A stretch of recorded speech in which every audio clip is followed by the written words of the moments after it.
really briefly before this video, I ended up separating the MEPS portion from the other two steps. So when I talk about how I'm going to talk about MEPS later on, I really mean next week. So, I've basically broken down the process of enlisting into 3 main steps. Pretty lit. So basically, I've typed everything up on my iPad because I'm bougie. So if you see me like looking down, that's what I'm doing. If anyone hates me for calling myself bougie, don't worry, I hate myself too. We're just gonna pretend that didn't happen. But the first thing I did, you can do 1 of 2 steps first. You can either talk to your recruiter or you can take your ASVAB. I took my ASVAB at Mainland, my school. So therefore, I took my ASVAB first. I took it April, my junior year. So, yeah. The ASVAB is broken up into 8 mini tests, kind of like your ACT or your SAT, where, well, the ACT and SAT aren't broken up into as many tests, but it's 8 mini tests, and those tests make your line scores. These tests consist of general science, arithmetic reasoning, word knowledge, paragraph comprehension, mathematics knowledge, electronics information, auto and shop information, and mechanical comprehension. Let's just say you're like me. Let me grab out my handy dandy sheet. And you wanted to be a hospital corpsman, but you scored very badly in your mathematics knowledge. Then they'd be like, okay, you scored badly in your mathematics, we can go back and take it again for free. Sometimes it gets said that you can only take the ASVAB once, and that's not true.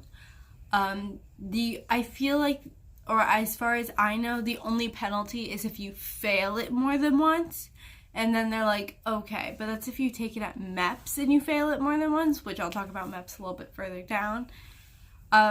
That's the only time, like, you get a penalty. It's like 6 months disqualification, because they're like, okay, like, clearly you're not studying, you're not trying hard enough, like, you need time to think about if, 1, this is what you want to do, if it is, you need this time to study. There's another test that is basically the same test. It is not the test. I did not take this test, so I can't really talk much about it, but from what I heard, it's the easier version. It's called the PICAT. You'll take the PICAT at home on your computer, and then you'll go to MEPS, like I said, I'll talk about it in a little bit, and you'll take your PICAT verification. Your PICAT verification is what you'll take, basically saying, okay, that is your score that you deserve, because when you got home, either 1, when you came to MEPS, your score was higher, or was only like X amount of points off, so that way you did not cheat at home, because they can't verify at home that someone watched you and made sure you didn't cheat. And a lot of times kids are like, oh yeah, I cheated. And I'm like, well, do you know you have to go back to MEPS and take it because you wanted to cheat? The next step is you talk to a recruiter.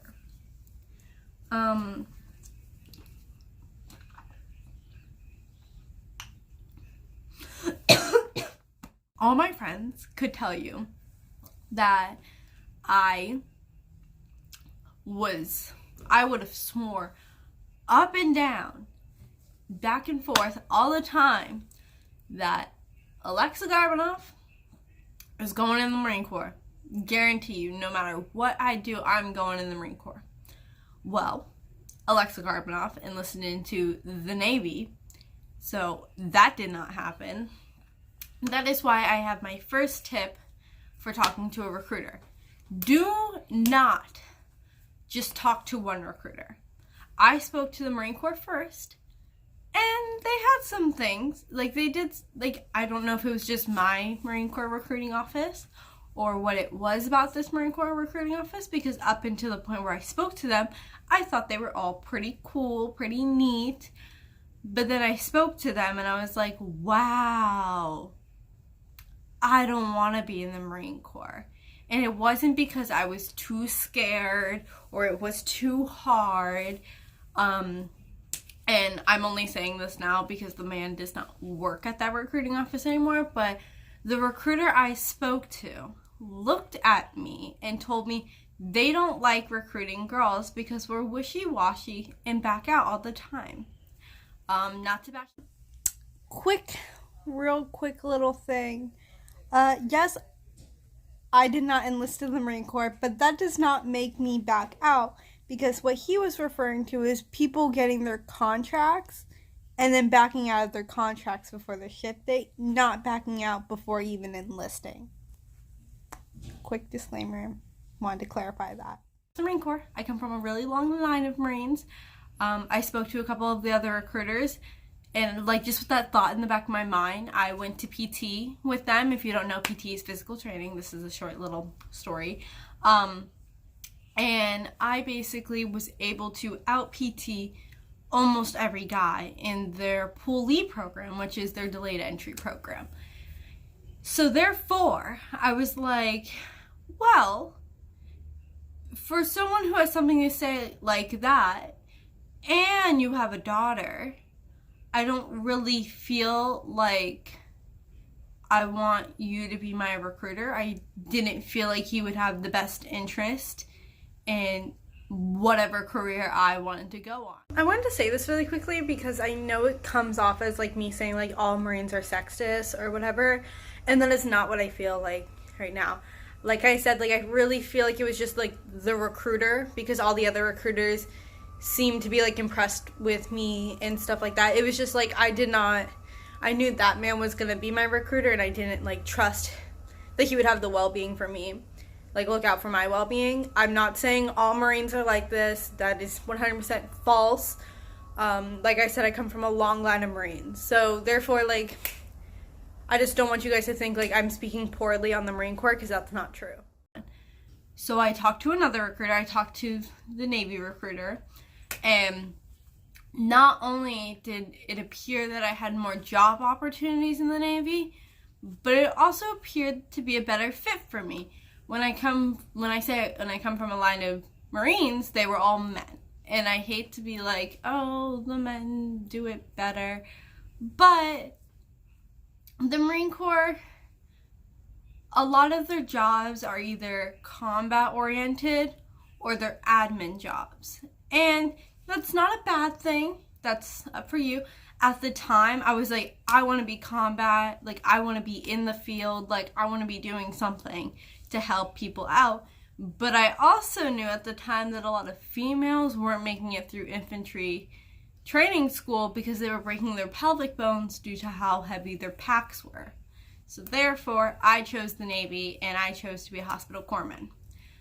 And along with that, do your research.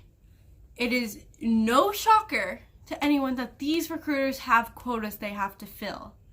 They have to have X amount of corpsmen, X amount of boatswain mates, X amount of crypto technicians, intelligence specialists. They have to have so many people going into this. But if you walk in and you're like, I've seen the jobs I qualify for, I know what I qualify for, I want this job, and you're set on that job, you know you like that job, and you let your recruiter talk you out of it, that's on you. Do not be that person. I was not that person. Like, my recruiter was a boatsman mate, and I was like, well, I don't want to be painting a boat. I don't want to be playing and carrying and running ropes around all over the place. That's not what I want to do. I wanted to do something combat oriented, so I chose corpsman. Research your job. Know if it ranks up quickly. Mine does not, but for some people that bothers them, so they want to get up really quickly. So yeah, so research your job. Ask questions. I came from a military family, So I didn't have many questions, but as I got closer to boot camp, I leave in 19 days, I've started to come up with more questions, such as what can I bring? How many people can come with me? Like all types of things that you wouldn't think to ask. So make sure you ask those questions so that way you don't get screwed over in the process of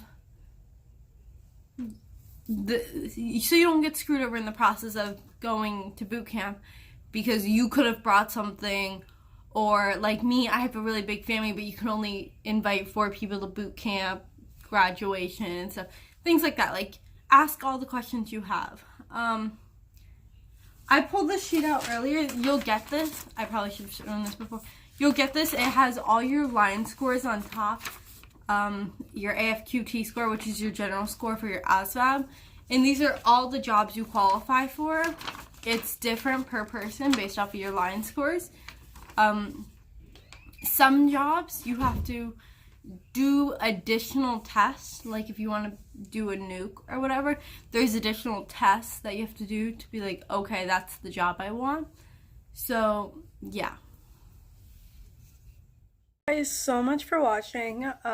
Please like and subscribe if you enjoyed this type of video. It was different for me. Next week I will finish up this video with talking about MEPS and how that whole process works, and I hope you guys tune into that one too.